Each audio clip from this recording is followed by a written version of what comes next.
फ्लोरियल, हाँ जी। सबसे पहले तो इसका नाम के पीछे क्या मकसद है? नाम हमने फ्लावर्स के लिए ही कुछ रखना था कि फ्लोरा इज़ बेसिकली फ्लावर्स ही होते हैं, तो हमने उस पे रखना था, तो हमने फ्लोरियल रख दिया। क्या मन में आया कि स्टडी छोड़कर बिजनेस पे और आप चल पड़े? घर में मैंने बिज़नेस ही करते देखा है सबको। मेरे पापा बिज़नेस करते हैं, मेरी मॉम मेरे पापा के साथ बिज़नेस कराती हैं, ग्रैंडफादर भी बिज़नेस ही करते थे।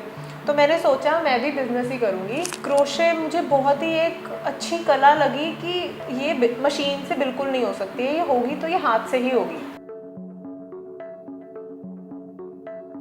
ये क्रोशे की कला मैंने सोचा कि हम क्यों इसको फ्री में बेच, मेरी दादी बांट रही है किसी को, हम क्यों नहीं इसे सेल कर सकते। उस ज़माने में नहीं होता था, पर इस ज़माने में हमारे पास इतने साधन है कि हम बेच सकते हैं इसको ऑनलाइन, तो हम क्यों ना बेचें। इसलिए मेरे बिज़नेस में कोई एक मोमेंट नहीं था, काफ़ी मोमेंट्स को जोड़ के एक बिज़नेस मैंने ये शुरू किया। 17 साल की उम्र में मैंने क्रोशे दादी से अपनी सीखा। एक हफ्ते में मैंने सीख लिया था। फिर उसके बाद मैंने पहले तो दादी जैसा ही सामान बनाया, वो मैंने अपनी इंस्टाग्राम पे डालना शुरू किया। एक दिन मेरे को किसी ने कहा कि मुझे फ्लावर्स चाहिए अपनी गर्लफ्रेंड के लिए। वो मुझे आइडिया इतना अच्छा लगा क्योंकि हमने हमेशा सोचा था कि क्रोशे से सिर्फ यही चीज़ें बन सकती हैं, स्वेटर्स वगैरह, पर ये इतना नई चीज़ थी एंड एक जेंजी ट्विस्ट था कि क्रोशे की आर्ट में। तो मैंने सोचा फ्लावर्स हम बनाते हैं एंड इसको सेल करते हैं। मेरे को पहला ऑर्डर आया था 800 रुपीज़ का। 3 फ्लावर्स थे उसमें, 3 सनफ्लावर्स, उसका बुके बनाया था मैंने। वो बहुत ही अच्छा मोमेंट था क्योंकि मेरा वो पहला ऑर्डर था। मैंने हमेशा लोगों को देखा था बिज़नेस करते हुए एंड जब मेरे हाथ में वो 800 रुपये आए, मैं इतनी ज़्यादा खुश थी कि मतलब कोई सीमा ही नहीं थी वो खुशी की मेरी। 800 रुपये से आपने शुरुआत की, पहला ऑर्डर आपका 800 रुपये था। और अब कितने ऑर्डर्स आ रहे हैं और आपकी टर्नओवर भी पता चला है कि 5 करोड़ से ज़्यादा 2 साल में आपने अचीव कर ली है। तो हमारे पहले शुरू में फर्स्ट मंथ में 30 ऑर्डर्स आए, फिर उसके बाद 60 ऑर्डर्स आए, ऐसे ऐसे बढ़ना शुरू हुआ। अब हमारे पास हमारे वेबसाइट से 200 ऑर्डर्स आते हैं एंड ब्लिंकिट से 400-500 आते हैं। तो कितना टाइम लगता है, कैसे पॉसिबल है कि आप एक दिन में इतना ऑर्डर जो है आगे डिलीवर कर पाते हो? हमने लेडीज़ जो अंडर प्रिविलेज लेडीज़ हैं, जो अपने घर से काम कर रही हैं, जिन्हें अलाउड नहीं है घर से बाहर निकलना एंड वो पढ़ी लिखी भी इतनी नहीं है कि वो कहीं काम कर सके, तो वो घर पे बैठे और उन्हें क्रोशिया सबको आता है। ऐसे मेरे को सच्ची मैं बताऊं, मुझे किसी को सिखाना नहीं पड़ा, मुझे बस बताना पड़ा कि ये बनाना है, तो उन्हें सबको ऑलरेडी क्रोशिया आता था। हमने बस सिखाया उन्हें थोड़ा बहुत, तो फिर वहाँ से हमने उन्हें हायर किया एंड ये बस चलता चला गया। हमारी वेबसाइट शॉपिफाई पे है, तो हम वहाँ से देख लेते हैं कि हमारे को कितने ऑर्डर आ रहे हैं और कहाँ से आ रहे हैं। सबसे ज़्यादा अगर मैं बताऊँ ऑर्डर्स, तो मेट्रो सिटी से सबसे ज़्यादा ऑर्डर्स आते हैं। क्या क्या चुनौतियाँ आपको पेश आई जब आपने शुरू किया, क्या क्या मुश्किलें आपने फेस की जो आप एक मुकाम पर इस बिजनेस को लेके गए? शुरू में तो मैं सब कुछ खुद ही करती थी, हाथ से बनाती थी। हाथों में इतना दर्द होने लग जाता था, अगले दिन फिर बनाने, अपनी दादी को कहना कि आप बना दो थोड़े से, मैं बनाती हूँ। सारा दिन लगाती थी, सारी रात। जैसे ही कॉलेज से आना, हमारा 1 बजे कॉलेज ख़त्म होता था, कॉलेज से आके बस ऑर्डर्स बनाने शुरू कर देने। फिर थोड़ा टाइम निकाल के लोगों को क्वेरीज होती थी इंस्टाग्राम पे, वो हैंडल करते थे। फिर उस पर बुकेज बना के शिप करके आते थे, फिर रात को फिर ऑर्डर्स बनाते थे। तो सारा दिन हमने शुरू में तो फर्स्ट 3 मंथ्स में तो यही किया। तो क्या गोल्स हैं आगे की लाइफ के लिए? अब जैसे आपने 2 साल में एक अचीवमेंट हासिल कर लिया, 5 CR आपकी टर्नओवर कंपनी की हो चुकी है, तो आगे के लिए क्या आपके गोल्स हैं? मैं चाहती हूँ कि ये ग्लोबली इतना बड़ा फ्लावर ब्रांड बन जाए कि अगर किसी, और गिफ्टिंग ब्रांड बन जाए कि किसी को भी अगर कुछ गिफ्ट देना हो तो उनके दिमाग में सबसे पहले फ्लोरियल ही आए। ये मेरे, और नंबर्स में जाना चाहें तो क्यों नहीं चाहेगा कोई 1000 करोड़ की कंपनी बनाना। कहना चाहूँगी कि आप हिम्मत मत हारो। अगर आपको फेलियर भी आ रहा है, मुझे भी शुरू में बहुत फेलियर देखने को मिला, कुछ नहीं अच्छा सही बैठा, प्रोडक्ट हमने कर लिया, बनवा लिया, पर वो नहीं इतना बिक रहा है। कोई बात नहीं, आप बस करते रहो एंड लोगों की मत सुनो, बिकॉज लोग शुरू में आपको, अगर तुम नहीं कर रहे हो अच्छा, तो वो बहुत हाइप करेंगे कि हाँ अच्छा करो, पर जिस दिन तुम अच्छा करना शुरू कर दोगे वो तुम्हें नीचे ही खींचेंगे। उससे डीमोटिवेट नहीं होना है, बस करते जाना है। एट द एंड आप सक्सेसफुल हो गए होगे।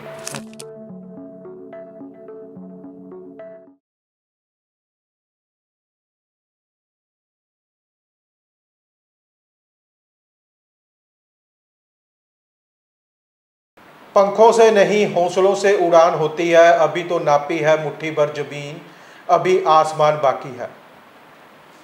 लुधियाना की 20 साल की लड़की वंशिका मित्तल, जिन्होंने 18 साल की उम्र में अपना बिजनेस शुरू किया और 2 साल में 5 करोड़ से ज़्यादा की टर्नओवर इस बिजनेस में हासिल की। दुनिया भर में आज इंटरनेशनल वुमेन डे सेलिब्रेट किया जा रहा है और नारी शक्ति को सलाम किया जा रहा है और उन लोगों को सम्मानित किया जा रहा है जिन्होंने अपने लाइफ में, जिन महिलाओं ने अपनी लाइफ में कुछ मुकाम हासिल किए हैं। तो चर्चा टीवी की तरफ से भी आज उन महिलाओं के साथ बातचीत की जा रही है, उनकी स्टोरी आप तक पहुंचाने की कोशिश की जा रही है जिन्होंने कोई मुकाम हासिल किया है। हमारे साथ है वंशिका मित्तल, जिनकी कंपनी फ्लोरियल लगातार अपना बिजनेस बढ़ाते हुए नजर आ रही है। स्वागत है आपका। फ्लोरियल, हाँ जी। सबसे पहले तो इसका नाम के पीछे क्या मकसद है? नाम हमने फ्लावर्स के लिए ही कुछ रखना था कि फ्लोरा इज़ बेसिकली फ्लावर्स ही होते हैं, तो हमने उस पे रखना था, तो हमने फ्लोरियल रख दिया। तो 20 साल आपकी उम्र है, 18 साल की उम्र में आपने बिजनेस शुरू कर दिया। क्या मन में आया कि स्टडी छोड़कर बिजनेस पे और आप चल पड़े?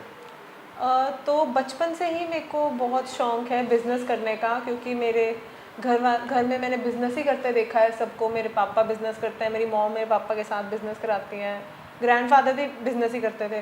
तो मैंने सोचा मैं भी बिज़नेस ही करूँगी। एंड फिर मैंने अपनी ग्रैंडमदर को क्रोशे करते देखा है। क्रोशे मुझे बहुत ही एक अच्छी कला लगी कि ये मशीन से बिल्कुल नहीं हो सकती है, ये होगी तो ये हाथ से ही होगी।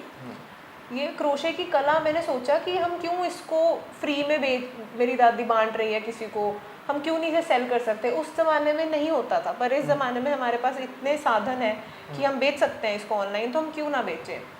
इसलिए मेरे बिज़नेस में कोई एक मोमेंट नहीं था, काफ़ी मोमेंट्स को जोड़ के एक बिज़नेस मैंने ये शुरू किया।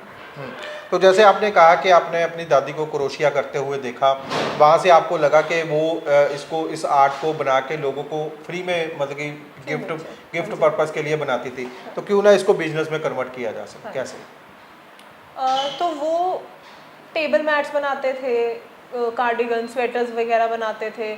मुझे स्टोरी सुनाते थे कि जब मैं अपनी उसमें जब वो थे जवानी में, तो वो बांट देते थे अपनी बहनों को या फिर पति की बहनों को, ऐसे रिलेटिव्स को बांट देते थे। तो वो मुझे लगता था कि क्यों, मतलब इतनी मेहनत लगती है, एक एक फंदा बुनने में बहुत मेहनत लगती है, फ्री में बांटने वाली या फिर ये चीज़ नहीं है। तो मैंने सोचा इसको बेचना चाहिए, हमें इससे पैसे हम कमा सकते हैं, तो हमें कमाने चाहिए। तो कहाँ से शुरू किया आपने? पहले खुद सीखा, पता चला कि आप खुद भी क्रोशिया कर लेती हैं? तो मैंने ये सीखा था 17 साल की उम्र में, मैंने क्रोशिया दादी से अपनी सीखा। एक हफ्ते में मैंने सीख लिया था। फिर उसके बाद मैंने पहले तो दादी जैसा ही सामान बनाया, वो मैंने अपनी इंस्टाग्राम पे डालना शुरू किया। वो इतना चला नहीं, बिकॉज़ ये जो ग्लव्स वगैरह, कैप्स वगैरह या फिर टेबल मैट्स, कार्डिगन्स इतना ट्रेंड में नहीं आता। फिर एक दिन मेरे को किसी ने कहा कि मुझे फ्लावर्स चाहिए अपनी गर्लफ्रेंड के लिए। वो मुझे आइडिया इतना अच्छा लगा, क्योंकि हमने हमेशा सोचा था कि क्रोशिया से सिर्फ यही चीज़ें बन सकती हैं, स्वेटर्स वगैरह, पर ये इतना नई चीज़ थी एंड एक जेंजी ट्विस्ट था कि क्रोशिया की आर्ट में। तो मैंने सोचा फ्लावर्स हम बनाते हैं एंड इसको सेल करते हैं। तो पहला ऑर्डर कितने रुपीस का था? कैसे वो आया और कैसे जब आपने बनाया तो आपके मन में और क्या चीज़ें चल रही थी? मेरे को पहला ऑर्डर आया था 800 रुपीज़ का। 3 फ्लावर्स थे उसमें, 3 सनफ्लावर्स, उसका बुके बनाया था मैंने। वो बहुत ही अच्छा मोमेंट था क्योंकि मेरा वो पहला ऑर्डर था। मैंने हमेशा लोगों को देखा था बिजनेस करते हुए, एंड जब मेरे हाथ में वो 800 रुपये आए, मैं इतनी ज़्यादा खुश थी कि मतलब कोई सीमा ही नहीं थी वो खुशी की मेरी। तो उसके बाद फिर आपके मन में आया कि इसको क्यों ना आगे बढ़ाया जाए, स्वेटर और डोरमेट की बजाय फ्लावर्स की तरफ जरा जो बिजनेस को है आगे लेके जाया जाए। हाँ जी। तो फिर मैंने सोचा कि हम फ्लावर्स में और फ्लावर्स बनाते हैं। पहले मैंने सनफ्लावर्स बनाए, फिर मैं सोचा गुलाब एंड लिलीज, बहुत टाइप के फ्लावर्स होते हैं, वो डेजीज, वो सब बनाए, वो सब डालने शुरू किए। अब बुकेज में भी बहुत सारा कुछ बन सकता है, लाइक सिंगल फ्लावर का बुके रख लो, अगर किसी को कम पैसे खर्चने हैं, किसी को ज़्यादा खर्चने हैं तो बड़ा बुके बना लो। ऐसे मैंने काफ़ी सारे प्रोडक्ट की कैटेगरीज बनाई। धीरे धीरे फिर मैंने, जब मुझे इंस्टाग्राम से ऑर्डर्स देने बहुत मुश्किल हो गए, तो मैंने फिर वेबसाइट बनाई, क्योंकि मैं और मेरी मदर सारा दिन फिर इंस्टाग्राम पे ऑर्डर्स देते रहते थे, फिर हम बिजनेस की तरफ ध्यान नहीं दे पा रहे थे। हमने सोचा इसको भी हम ऑटोमेट कर देते हैं, इसको हम वेबसाइट बनाते हैं, वेबसाइट पे किसी को ऑर्डर करना होगा वो खुद कर लेंगे। तो वहाँ से फिर मेरी वेबसाइट की शुरुआत हुई, एंड तब से हमारे फ्लोरियल में काफ़ी बूस्ट दिखा है हमें। इंस्टा में क्वेरीज ज़्यादा आती होंगी। हाँ जी, तो वेबसाइट में ये है कि सीधा अगला ऑर्डर प्लेस कर देता है। हाँ जी। तो जैसे 800 रुपये से आपने शुरुआत की, पहला ऑर्डर आपका 800 रुपये था, और अब कितने ऑर्डर्स आ रहे हैं, और आपकी टर्नओवर भी पता चला है कि 5 करोड़ से ज़्यादा 2 साल में आपने अचीव कर ली है। तो हमारे पहले शुरू में फर्स्ट मंथ में 30 ऑर्डर्स आए, फिर उसके बाद 60 ऑर्डर्स आए, ऐसे ऐसे बढ़ना शुरू हुआ।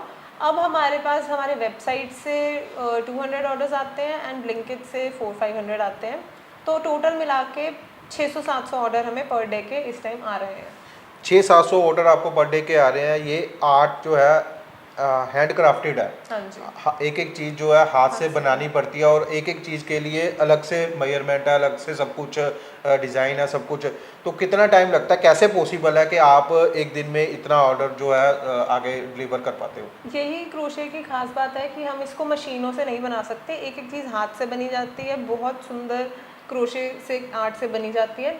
तो हमने लेडीज़ जो अंडर प्रिविलेज लेडीज़ हैं, जो अपने घर से काम कर रही हैं, जिन्हें अलाउड नहीं है घर से बाहर निकलना, एंड वो पढ़ी लिखी भी इतनी नहीं है कि वो कहीं काम कर सके, तो वो घर पे बैठे, और उन्हें क्रोशिया सबको आता है। ऐसे मेरे को सच्ची मैं बताऊं, मुझे किसी को सिखाना नहीं पड़ा, मुझे बस बताना पड़ा कि ये बनाना है, तो उन्हें सबको ऑलरेडी क्रोशिया आता था। हमने बस सिखाया उन्हें थोड़ा बहुत, तो फिर वहाँ से हमने उन्हें हायर किया, एंड ये बस चलता चला गया। कितनी लेडीज़ अब आपके साथ जुड़ी हुई हैं? हमारे साथ 300 प्लस लेडीज़ जुड़ी हुई हैं, ये लुधियाना में ही है। तो डेली आप जो है ऑर्डर उनको प्लेस करते हो कि कुछ ये इसको स्टॉक करके रखते हो? हम स्टॉक करके रखते हैं, हमारे पास वो हर महीने महीने में एक बार ही आती हैं। जैसे 1 तारीख हमने बांध रखी है, 1 तारीख को वो आती हैं, हमें सामान दे जाती हैं पूरे महीने का, एंड फिर वो हमसे ऊन ले जाती हैं पूरे महीने की, एंड फिर हमें फिर दे जाती हैं। तो किस तरह देखते हैं आप इसको, ऑर्डर्स अब कहाँ से आ रहे हैं, कहाँ किस किस प्लेटफॉर्म पे आप अब काम कर रहे हैं? हम लिंक्डइन एंड वेबसाइट पे ही हैं। वो ऑनलाइन हम वेबसाइट पे, हमारी वेबसाइट शॉपिफाई पे है, तो हम वहाँ से देख लेते हैं कि हमारे को कितने ऑर्डर आ रहे हैं और कहाँ से आ रहे हैं। सबसे ज़्यादा अगर मैं बताऊँ ऑर्डर्स, तो मेट्रो सिटी से सबसे ज़्यादा ऑर्डर्स आते हैं। बड़े शहरों से? बड़े शहरों से। कुछ उसके पीछे रीज़न, कुछ वहाँ पे टाइमिंग की वजह के, या कुछ वहाँ पे लोग इस आर्ट को ज़्यादा पसंद कर रहे हैं? एक तो वहाँ पर लोगों के पास टाइम कम है कि वो जाके बुके खरीद सकें, एंड उन्हें लगता है कि जल्दी बुके आ रहा है, हम मंगा लेते हैं, एंड वो इस चीज़ को सच्ची में अप्रिशिएट बहुत करते हैं। यहाँ पर अगर मैं पास में शहरों में सेल कर रही हूँ, वो इतना अप्रिशिएट नहीं कर रहे हैं, बट वहाँ के शहरों में शायद उन्होंने अपनी दादी नानियों को करते नहीं देखा है ये आर्ट, जो लोग अपने घर से दूर स्टडी घरों से दूर है, तो उन्हें बहुत पसंद आती है ये कला। और ये फ्लावर्स कभी मुरझाते नहीं है, वो चीज़ बहुत अच्छी लगती है सबको, कि हम किसी को देंगे वो हमेशा आपको याद रखेगा कि हाँ ये मुझे बुके मिला था उस बंदे से। ड्यूरेबिलिटी भी इसकी काफ़ी ज़्यादा है, शेल्फ लाइफ काफ़ी ज़्यादा, हमेशा के लिए है, आप जब मर्जी तक रख लो। बुकेज देते हैं लोग, वो 2-4 दिन में जो फेंकने पड़ते हैं, स्मेल आने शुरू हो जाती है बुकेज में से। तो ये भी एक माइंडसेट में था कि हाँ भी जो उसकी कमी है उसको आप अपने फ्लावर से या अपने बुके से उसको जो गैप है उसको बिजनेस में इम्प्लीमेंट कर सकें। ये एक हमारे लिए सरप्राइजिंग चीज़ ही थी, क्योंकि हमने शुरू तो किसी और चीज़ से किया था, पर भगवान की दया से हम जब करना शुरू किया तो हमने फ्लावर्स को समझा, तो फ्लावर्स में ये गैप था, तो फिर इसीलिए हमने इसका नाम ही फॉरएवर फ्लावर्स रखा हुआ है। हमने ये गैप देखा तो हमने फॉरएवर फ्लावर्स रखा, एंड हमने स्टार्ट किया था। कोई भी बिजनेस जब शुरू करता है, एक मुकाम पे पहुंचता है, तो उसको पीछे चुनौतियां बहुत रहती हैं। तो ये क्या क्या चुनौतियां आपको पेश आई जब आपने शुरू किया, क्या क्या मुश्किलें आपने फेस की, जिस जो आप एक मुकाम पर इस बिजनेस को लेके गए? हमारी सबसे बड़ी चुनौती तो थी कि शुरू में तो मैं सब कुछ खुद ही करती थी, हाथ से बनाती थी, हाथों में इतना दर्द होने लग जाता था, अगले दिन फिर बनाने, अपनी दादी को कहना कि आप बना दो थोड़े से, मैं बनाती हूँ। वो हमारे लिए बहुत बड़ी चुनौती थी कि हम अपनी टीम इकट्ठा कैसे करें। धीरे धीरे हमने टीम इकट्ठा करी, वो हमारी फिर ख़त्म हुई। फिर हमारे को सबसे बड़ी चुनौती थी स्पेस की। मैं पहले घर से ही कर रही थी, अपना सारा काम घर से करती थी, पर इतना मैं फिर घर से नहीं कर सकती थी कि अगर मेरे को इतना स्केल करना है तो मैं घर से कितना ही कर लूँगी। ऑर्डर्स ज़्यादा आ रहे थे। हाँ, तो मैं अपने कमरे से, अपने ऊपर वाले फ्लोर से कितना ही कर लूँगी। इसलिए मैंने अपने पापा को बोला, अब तो मेरे पापा ने मुझे ये वेयर हाउस बना के दिया। तो कितने, जब स्टार्टिंग में आप अपने हाथ से खुद काम करती थी, सब जो ऑर्डर्स बनाती थी, तो कितना टाइम आप इस काम में लगा रहे थे? सारा दिन लगाती थी, सारी रात। जैसे ही कॉलेज से आना, हमारा 1 बजे कॉलेज ख़त्म होता था, कॉलेज से आके बस ऑर्डर्स बनाने शुरू कर देने, फिर थोड़ा टाइम निकाल के लोगों को क्वेरीज होती थी इंस्टाग्राम पे, वो हैंडल करते थे, फिर उस पर बुकेज बना के शिप करके आते थे, फिर रात को फिर ऑर्डर्स बनाते थे। तो सारा दिन हमने शुरू में तो फर्स्ट 3 मंथ्स में तो यही किया। 10 से 15 घंटे आपने हाँ जी, काम किया, इसीलिए फिर तभी चला इतनी मेहनत करनी थी। तो शिद्दत से आप, मतलब कि आपको लगा कि हाँ भी इसी में शिद्दत से करना है और इसी में एक जो है मुकाम हासिल करना है। हाँ जी। तो स्टडी की बात की जाए, जैसे आप अभी 20 की हैं, 18 में आपने ये शुरू किया, तो स्टडी बीच में ड्रॉप आउट करनी पड़ी, वो फैसला कैसे आया आपको कि हाँ भी बिजनेस को आपने प्रेफरेंस देनी है, स्टडी बीच में ड्रॉप आउट करनी पड़ी? बिजनेस जब मैंने शुरू किया था, मैं कॉलेज के फर्स्ट ईयर में ही थी। तब इतना रिस्पांस अच्छा नहीं था, शुरू में इतना रिस्पांस नहीं था कि मेरे को ड्रॉप करना पड़े। पर जैसे ही मैंने अपने पापा को कहा मुझे ड्रॉप लेना है, मेरे पापा कहते हैं कि अगर तेरे 100 ऑर्डर्स पर डे आने शुरू हो गए, उस दिन तू ड्रॉप ले सकती है। एंड जिस दिन मेरे 100 ऑर्डर्स आए, उसके बाद मैं कभी कॉलेज गई ही नहीं। तो वो हम मेरे लिए बहुत था कि मेरी फैमिली ने मेरे को ड्रॉप लेने में बहुत सपोर्ट किया। एक उन्होंने बना दिया कि अगर 100 ऑर्डर्स डेली आएंगे तो आप ड्रॉप ले सकते हैं। हाँ जी, वो उन्होंने गोल बना दिया कि इतने कर ले पहले जी। और जिस दिन 100 ऑर्डर आने शुरू हुए, उसके बाद आपने कॉलेज देखना गई नहीं, मैं कभी नहीं गई उसके बाद। तो अब आप साथ में स्टडी कंटिन्यू कर रहे हैं? हाँ जी, अब मेरे बिजनेस को मेरी इतनी ज़रूरत नहीं है क्योंकि सिस्टम्स बन गए हैं। तो मैं अब डिस्टेंस एजुकेशन कर रही हूँ लवली प्रोफेशनल यूनिवर्सिटी से। तो क्या गोल्स हैं आगे की लाइफ के लिए? अब जैसे आपने 2 साल में एक अचीवमेंट हासिल कर लिया, 5 CR आपकी टर्नओवर कंपनी की हो चुकी है, तो आगे के लिए क्या आपके गोल्स हैं? मैं चाहती हूँ कि ये ग्लोबली इतना बड़ा फ्लावर ब्रांड बन जाए कि अगर किसी और गिफ्टिंग ब्रांड बन जाए कि किसी को भी अगर कुछ गिफ्ट देना हो तो उनके दिमाग में सबसे पहले फ्लोरियल ही आए। ये मेरे, और नंबर्स में जाना चाहे तो क्यों नहीं चाहेगा कोई 1000 करोड़ की कंपनी बनाना। तो ये मेरे अभी के लिए, मेरे बिजनेस के लिए गोल्स हैं। जैसे आजकल स्टार्टअप्स को काफ़ी फंडिंग भी हो रही है, लोग सपोर्ट भी कर रहे हैं, कुछ आपके साथ भी कुछ ऐसा फंडिंग या कुछ किसी ने सपोर्ट की हो? मैंने अभी कुछ फंडिंग नहीं उठाई है, ये सारा बूटस्ट्रैप्ड है। जो पैसा आता है बिजनेस से वो बिजनेस में ही लग जाता है। बस ये जो फैक्ट्री है, जो वेयर हाउस है, वो ज़रूर कि पापा की तरफ से गिफ्ट है, उसका इन्वेस्टमेंट में कोई नहीं है। तो आपके जो प्रोडक्ट हैं, कितने प्रोडक्ट हैं, उसकी रेंज क्या है, कहाँ से स्टार्ट होकर कहाँ तक उनकी एक प्रोडक्ट की रेंज? तो हमारे प्रोडक्ट्स हर प्राइस रेंज के लिए है। अगर किसी को 200 का गिफ्ट लेना है, 200 का भी है। किसी को 3-4 हज़ार का भी लेना है, उतने के लिए भी गिफ्ट है। एंड हमारे पास फ्लावर बुकेज भी हैं। फ्लावर बुकेज में काफ़ी ऑप्शंस हैं, अगर छोटा चाहिए, बड़ा चाहिए, मिनीज हैं, बड़े बुकेज हैं, फ्लावर पॉट्स हैं हमारे पास, and gift boxes, gift baskets, and plushies की चेन्स भी हैं। कुछ स्पेशल अगर किसी को चाहिए होता वो भी आप क्रिएट कर देते हो? अगर हाँ, किसी कोई हमें इंस्टाग्राम पे डीएम करता है कि हमें को स्पेशली ये चाहिए, मुझे ये फ्लावर बुके चाहिए, या फिर कुछ और भी करता है, तो हम बना के दे देते हैं उन्हें। तो ये तो बिजनेस की बात हुई, अब आपकी थोड़ा पर्सनल लाइफ पे आते हैं। लड़कियों को एक घूमने फिरने का, शॉपिंग का शौक होता है, मेकअप का शौक होता है, आपके को शौक था बिजनेस का। कैसे आपने बाकी लड़कियों से आप कैसे हटके? मैं ये नहीं कहूँगी कि मैं बाकी लड़कियों से हटके हूँ, क्योंकि मेकअप का शौक़ होना या फिर शॉपिंग का शौक़ होना एक बुरी बात नहीं है। मुझे बहुत शौक़ है शॉपिंग का और मेकअप का, वो मेरे साथ में शौक़ है। सबसे, अगर बिज़नेस शुरू कर दिया एंड कुछ चलाना है तो उस पर ही ध्यान देना पड़ेगा। प्रायोरिटी इस पे होता है कि मेरे को अगर बिज़नेस ही चलाना है तो मैं चला रही हूँ। और ऐसी बात नहीं है, आजकल लड़कियां मैंने देखा है बहुत बिजनेस कर रही हैं, बहुत आगे बढ़ रही हैं, एंड मैं देख के मुझे बहुत खुशी होती है कि वो साथ साथ सब कुछ कर रही हैं। मल्टीटास्क होती है गर्ल्स में, विमेन में एक ये चीज़ होती है कि वो मल्टीटास्किंग कर सकती हैं, घर भी चला सकती है, मेकअप भी कर सकती हैं, बिजनेस भी चला सकती हैं। As Vanshika Mittal as entrepreneur, अब वंशिका मित्तल के शौक क्या हैं? मेरे शौक हैं पेंटिंग करना, पजल्स बनाना, मतलब मैं क्रिएटिव हूँ, बचपन से ही क्रिएटिव हूँ। तो एंड एम्ब्रॉयडरी, मतलब कुछ भी क्रिएटिव में कुछ भी हो तो मैं वो कर लूँगी तो मुझे बहुत शौक है क्रिएटिव चीज़ों का। तो आगे अभी इस साल के लिए क्या गोल्स हैं आपके? आगे आपका क्या टर्नओवर, इसको आगे कैसे लेके जाना चाहते हाँ, हैं? मेरे गोल है कि इस साल मैं एटलीस्ट 30 करोड़ तो टच करूँ इस फाइनेंशियल ईयर जो अगला आएगा। एंड बाकी गोल्स हैं कि मैं थोड़ा सा चाहती हूँ कि थोड़ा घूमना फिरना मैं शुरू करूँ फिर से। बहुत अब काम कर लिया, थोड़ा सा घूमना फिरना शुरू करूँ। तो 2 साल मतलब कि आपने काम किया, अब आप थोड़ा सा रिलैक्स होके अपना लाइफ को और इंजॉयबल करना पर चाहते हैं? नहीं, अगर बिजनेस चलाना है तो बिजनेस पे सारा दिन बैठना पड़ेगा, तो वो भी मैं साथ साथ कर रही हूँ। अभी नहीं, सोचना शुरू किया, क्या पता अगले साल ही घूमना शुरू करें।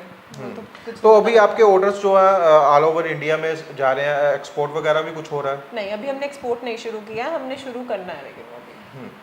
तो यंगस्टर को क्या कहना चाहेंगे, जो यंगस्टर अपने गोल को अचीव करने के लिए मेहनत कर रहे हैं, या जिनको अभी गोल दूर नज़र आ रहा है, अभी अचीव कर नहीं पा रहे हैं?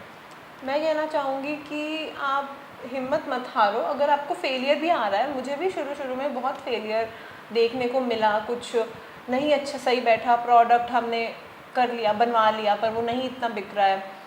कोई बात नहीं, आप बस करते रहो एंड लोगों की मत सुनो, बिकॉज लोग शुरू में आपको, अगर तुम नहीं कर रहे हो अच्छा तो वो बहुत हाइप करेंगे कि हाँ अच्छा करो, पर जिस दिन तुम अच्छा करना शुरू कर दोगे वो तुम्हें नीचे ही खींचेंगे। उससे डीमोटिवेट नहीं होना है, बस करते जाना है। एट द एंड आप सक्सेसफुल हो गए ही हो गए। अब आप सक्सेसफुल हो चुके हैं, अब आपको as a speaker, as a लोग अपने सेमिनार्स में बुला रहे हैं। अब हमने आपकी स्टोरी देखी, आप यूनिवर्सिटी में गए हुए थे, तो कैसा लगता है कि अब एक जो अचीवमेंट हासिल की, अब आप लोगों को उस अचीवमेंट को रूबरू करा रहे हैं? ये मेरे लाइक 2 साल से मेरा ये सपना रहा है कि मेरे को लोग पैनल्स पे बुलाएं, रिपोर्टर्स आएँ। अब जाके 2 साल की मेहनत के बाद वो मेरे अचीव किया है मैंने, तो मुझे लेकिन अभी भी लगता है कि मेरे को अभी और बहुत अचीव करना बाकी है, कि मैं इतना सक्सेस डिज़र्व करती नहीं हूँ जितना मिल रहा है, पर शायद करती हूँ, पता नहीं जब आपने शुरू किया था तब सोचा था कि हाँ भी जो सक्सेस है वो इतनी जल्दी और इतने बड़े वे में आपको मिलेगी? तब आपके माइंड में था कि हाँ भी इतनी जल्दी अचीव हो जाएगा सब नहीं, कुछ? बिल्कुल भी नहीं था। शुरू में तो बिल्कुल भी नहीं था। मेरी मम्मा कहते थे, अंशी इस बिज़नेस से तू 1 लाख रुपए भी कमा ले, इतना मज़ा आ जाएगा। फिर 10 पे आए हम धीरे-धीरे, फिर उसके बाद 1 करोड़ पे आए। ऐसे धीरे-धीरे हमारे गोल्स बढ़ते ही रहते हैं। वो ये एक सर्कल ऑफ लाइफ है। अगर गोल्स के बिना तो ज़िंदगी फिर खाली हो जाती है, जितना मर्ज़ी आप अचीव कर लो। तो अब जब आप खुद से अर्निंग करती हो तो उसको फैमिलीज़ के साथ कैसे उसको यूटिलाइज़ करते हो? क्या जो ऐसे मन में था, जो आप सोचते होते थे कि हाँ भी अगर अर्निंग आएगी तो ये करना है, वो करना है, या कुछ ऐसा? मेरे को ऐसे मेरे को ऐसे मैं ऐसे झूठ नहीं बोलूँगी, मेरे को कभी ऐसे कमी महसूस हुई नहीं कि मेरे को और कुछ चाहिए, नहीं मिल रहा है। और मेरे को इतने शौक भी नहीं है, क्योंकि मैं एक बनिया फैमिली से हूँ। हम पैसा बचा के रखते हैं, सेव करके रखते हैं, इन्वेस्ट करते हैं। तो मैं भी बिल्कुल ऐसी हूँ, मैं बिल्कुल भी खर्चती नहीं हूँ। अगर मुझे कुछ शौक है तो मेरे को वो पेंटिंग वगैरह का, उसके कलर्स खरीद लिए, बस उतना ही शौक है। वो मेरे को उससे ज़्यादा ऊपर शौक नहीं है। नहीं, एक होता है ना कि जब बच्चे टीनेज में होते हैं तो पेरेंट्स को कुछ चाहिए होता है तो पेरेंट्स पे डिपेंड होते हैं, पेरेंट्स को बोलते हैं कि हमें ये चाहिए या यहाँ पे जाना है। अब आप एक एंटरप्रेन्योर हो, आप खुद से कमाते हो, अब आप अपने पेरेंट्स को कहते होंगे कि हाँ भी आप बताओ क्या चाहिए आपको, या कुछ ऐसा पेरेंट्स के लिए किया हो आपने? अभी तक नहीं किया है, पर मैं ज़रूर चाहूँगी करना। लेकिन ये बात ज़रूर है कि मैंने जब मेरा अकाउंट बना था, मैं 18 साल की थी तभी मेरा अकाउंट बना था, बैंक अकाउंट। पेटीएम जब स्टार्ट हुआ, मेरे पापा ने बस एक बार ही मेरे अकाउंट में पैसे डाले, उसके बाद उन्हें कभी डालने की ज़रूरत ही नहीं पड़ी मेरे अकाउंट में पैसे। तो मैं उसको एक बहुत बड़ी अचीवमेंट मानती हूँ अपने लिए। तो इन्वेस्टमेंट 1000 रुपीज़ से आपने हाँ इन्वेस्टमेंट, जी, हाँ जी, हाँ जी। तो टर्नओवर अब आपकी डेली बढ़ रही है। तो आज वुमेंस डे पे आप महिलाओं के लिए क्या कहना चाहेंगे, गर्ल्स के लिए स्पेसिफिकली?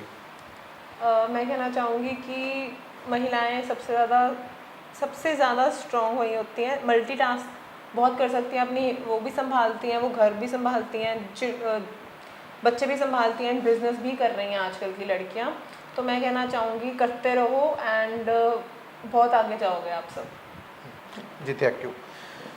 जी बिल्कुल, ये थे वंशिका मित्तल जिन्होंने 20 साल की उम्र में एक मुकाम हासिल किया और उन यंगस्टर के लिए एक मिसाल बने हैं जो अपने गोल को अचीव करने में के लिए अभी मेहनत कर रहे हैं। और उनका भी यही कहना है कि मेहनत करते रहो, फेलियर जरूर आएंगे, लेकिन अपने गोल्स को अचीव करने के लिए मेहनत बिल्कुल जारी रखें, फेलियर से घबराएं नहीं। आपको ये पेशकश कैसी लगी, कमेंट्स में अपनी राय जरूर साझी करें।